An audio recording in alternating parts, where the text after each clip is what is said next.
शांति। आपका प्रश्न है कि मैं संगीत सीख रही हूँ, अभी मेरी 4th एग्ज़ाम रहेगी। मैं अभी आगे का सीख रही हूँ। मेरी म्यूज़िक की एग्ज़ाम है। अभी अभ्यास तो हो गया, पर किसी के सामने गा नहीं पाती। घबरा के आवाज़ कंपने लगती है और और रो पड़ती हूँ। एग्ज़ाम में एग्ज़ामिनर के सामने भूल जाती हूँ, कुछ बोल नहीं पाती। मेरे क्वेश्चन है कि मैं बिना संकोच खुलकर निर्भय होकर कैसे गा सकती हूँ, आत्मविश्वास कैसे बढ़ाऊँ। उत्तर है, आत्मविश्वास बढ़ाने का अर्थ है आत्मा की शक्ति बढ़ाना। ये सब होता है, घबराहट होना, बोल नहीं पाना, डर लगना, ये सब हमारी नेगेटिव विचारों की देन है और इससे ही हमारे कर्म बनते हैं। इसीलिए ये जब हम पॉजिटिव बनते हैं और योग लगाते हैं तो हमारे विकर्म विनाश होते हैं, हमारे गुण एक्टिव हो जाते हैं और आत्मा की शक्ति बढ़ती है। यही मनोबल बढ़ाने की बात है। और जब आत्मा की शक्ति बढ़ती है और हमारे गुण एक्टिव होते हैं तो सारी पॉजिटिव चीज़ें ही होती है, जैसे निर्भयता आ जाती है, आत्मविश्वास, मनोबल बढ़ जाता है। हम कोई भी चीज़ में पीछे नहीं हट सकते, ऐसी अवस्था बनती है। इसीलिए पहले आप पॉजिटिव बनने की जो विधि है वो एक्यूरेट अगर करेंगे, जो श्रेष्ठ अवस्था बनाने की विधि, इसमें पहली अवस्था जो हमारी है मनन चिंतन मंथन, वो पहली अवस्था ही महत्व की है। ये नई channel health and mind BK Kusum, उसमें आप जाएंगे तो प्लेलिस्ट में आपको मिलेगा कि क्या क्या करना है।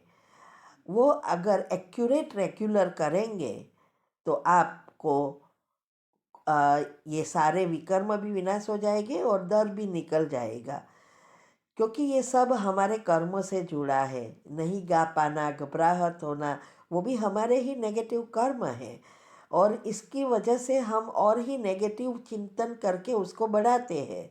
अगर हम पॉजिटिव सोचेंगे तो हमारे चक्र के लेयर्स बदलेंगे और ख़ास करके हमारी बायोलॉजिकल क्लॉक और स्लीप साइकिल जितनी रिसेट हो जाएगी उतनी सारी सिस्टम रिसेट हो जाएगी। तो आप ये कर सकते हो। दूसरा, जब आप अकेली है तब एक विजुअलाइज विज़न बनाओ, हाँ, और रूम में बंद करके, जैसे सब ऑडियंस सामने खड़ा है और मीन्स के बैठे हैं, आपके टीचर भी सामने बैठे हैं, एक विजुअलाइज करो और फिर ज़ोर ज़ोर से गाओ जैसे आप किसी के सामने गा रहे हैं। ये भी प्रैक्टिस बहुत ज़रूरी है। और सुबह में उठकर जो चाहोगे वो पाओगे माँ विधि बताई है, उसमें आता है कि 21 बार यह सोचो कि एक लाइन में आप सोच सकते हैं कि मैं बहुत अच्छी गायक कलाकार हूँ, मैं गा सकती हूँ, डांस कर सकती हूँ। ऐसी एक लाइन में 21 बार रोज़ सुबह में सबकॉन्शियस माइंड को दो और हर घंटे जो स्वमान है उस स्वमान के बाद 3 बार ये सोचो और रात को भी यही सोचते सोचते सो जाओ। दूसरा, ये भी आप साथ में कर सकते हैं। सब सुबह में पावरफुल अमृत वेले के बाद आप सभी को ये विजुअलाइज करके सकाश देकर, जैसे जो आप अकेले हो मैंने कहा गाओ, वो सुबह में भी करो विजुअलाइज करके। ये सब करेंगे तो आपके हिसाब किताब चुकतू हो जाएंगे, पॉजिटिविटी बढ़ेगी और वो आत्माओं के साथ भी हिसाब किताब चुकतू हो जाएंगे और आप अच्छी रीति गा सकेंगे। ठीक है। ओम शांति। ओम शांति। आपका प्रश्न है कि शिव बाबा का अवतरण दादी द्वारा मैंने कभी नहीं किया। एक बार चाहती तो हो जाता, लेकिन तब बाबा मिलन का मुझे महत्व नहीं पता था, गुह्यता नहीं जानती थी, ज्ञान में नहीं थी। अभी मुझे ये बात खाती है कि जो लोग ने ये मिलन किया, वरदान लिए दादी जी से डायरेक्ट, तो वो भाग्यवान है और इसमें कोई संदेह नहीं है। ऐसे विचार आते हैं। तो क्या जिसने परमात्मा मिलन दादी जी से किया, मैंने डायरेक्ट किया, क्या वही भाग्यवान है? क्या हम बन सकते हैं? उत्तर है, देखो, हर एक का पाठ अपना अपना है। ऐसा नहीं है कि जिसने डायरेक्ट बाबा से मिलन किया वही भाग्यवान है, नहीं किया वो भाग्यवान नहीं है। नहीं, हम हमारे संकल्पों से भाग्य बनाते हैं। तो ऐसे भी है, जब बाबा ब्रह्मा बाबा इस सृष्टि पर थे और जब यज्ञ की रचना हुई, हाँ, तब भी लोग आए हैं, बाद में भी आए हैं, और फिर दादी के तन में शुरू हुआ तब भी आए हैं। लेकिन ऐसा भी हो सकता है जो पहले आए हैं वो भी अभी तक नंबर 1 में नहीं आए। देखो, 350 पहले थे, तो उसमें से दादियाँ कितनी निकली? और ये भी है कि कई पहले से होंगे, किसी ने शरीर छोड़ दिया होगा, और कई ऐसे हैं कि बाबा मिलन किया लेकिन संस्कार परिवर्तन नहीं किया, नहीं उनका योग लगता, नहीं उसका दुनिया से डिटैच हुए, तो वो क्या भाग्यवान बन जाएंगे? नहीं। सिर्फ बाबा मिलन से भाग्यवान नहीं बनते हैं, पुरुषार्थ से भाग्यवान बनते हैं। तो बाबा मिलन किया या ना किया, इससे कोई लेना देना नहीं है।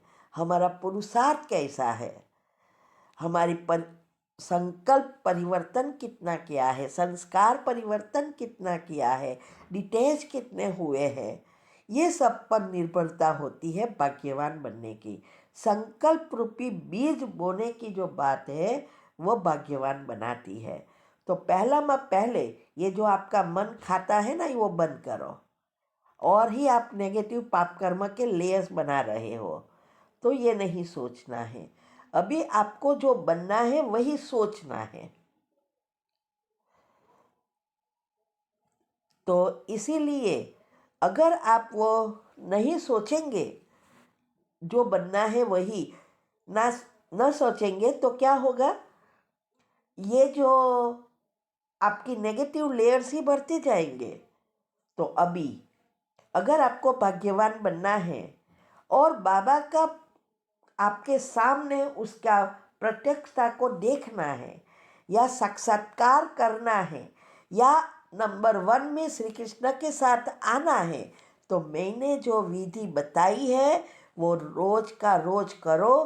पहली योग की अवस्था पक्की करो, 8 ग्रुप का रोज करो, और ये जो नहीं किया है उसका पश्चाताप छोड़ दो। जो करना है वही सोचना शुरू करो, तो नंबर 1 में आ जाएंगे। क्योंकि यहाँ ऐसा नहीं है कितने साल से चलते हैं, सरेंडर है या नहीं, क्या बाबा मिलन किया या नहीं, इसे कोई लेना देना नहीं है। सारा मदार हमारे पुरुषार्थ पर है। जितना आप पॉजिटिव बनेंगे उतना योग लगेगा, योग लगेगा तो विकर्म विनाश होंगे, आत्मा में शक्ति बढ़ेगी और आप नंबर 1 में आ सकोगे। ठीक है? ओम शांति।